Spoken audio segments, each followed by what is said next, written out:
Hello అందరికీ welcome back to our channel recipe with Usha. ఈరోజైతే 10 నిమిషాల్లో పాలకోవా అనేది బిళ్ళలు చేసి చూచిపోతున్నానండి. చాలా సింపుల్గా చేసుకోవచ్చు ఇంట్లోనే అన్నమాట. ఇది ఎలా ప్రిపేర్ చేసుకోవాలో చూపిస్తాను.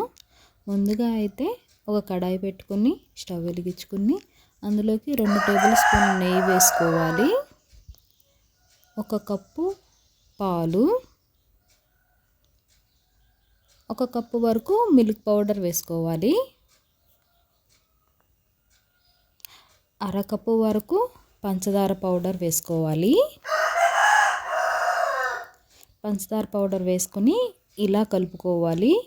ఉండలు కట్టుకోకుండా ఇలా కలుపుకుంటూనే ఉండాలండి. ఇప్పుడైతే ఒక చిటికెడు యాలక్కాయల పొడి వేసుకోవాలి. ఇది ప్యాన్కి సపరేట్ అయిపోవాలన్నమాట. ఇలా అయిపోయింది కదండి. ఇప్పుడైతే స్టవ్ ఆఫ్ చేసుకోవాలి. ఇలా చల్లారిపోయిన తరువాత చేతికి అనేది నెయ్యి అనేది అప్లై చేసుకొని ఇలా పాలకోవా బిళ్ళల్లాగా ఒత్తుకుంటామేనండి. నేనైతే గార్నిష్ కోసం బాదం పప్పుని ఇలా పెట్టుకుంటున్నాను. ఇలా అయితే కొన్ని చేసుకున్నాను.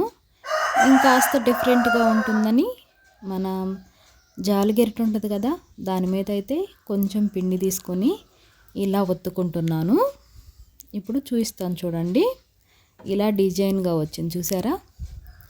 ఇలా కాస్త డిఫరెంట్గా చూస్తే పిల్లలు కూడా భలే ఇష్టంగా తింటారనమాట. అన్నీ అయితే కొన్ని అలా కొన్ని ఇలా చేసుకున్నాను. చూడండి, ఇంట్లోనే కోవా బిళ్ళలు అయితే రెడీ అయిపోయినాయి కదండి. చుట్టానికి కూడా చాలా చిన్న చిన్నగా భలే ముద్దుగా ఉన్నాయి.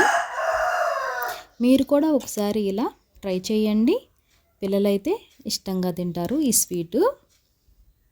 నా వీడియో మీకు ఎలా అనిపించింది? నా వీడియో నచ్చితే లైక్ చేయండి, సబ్స్క్రైబ్ చేయండి, కామెంట్ చేయండి. మరిన్ని రెసిపీస్ కోసం నా పేజీని ఫాలో చేయండి. మరొక రెసిపీతో మీ ముందుంటా. Recipe with Usha.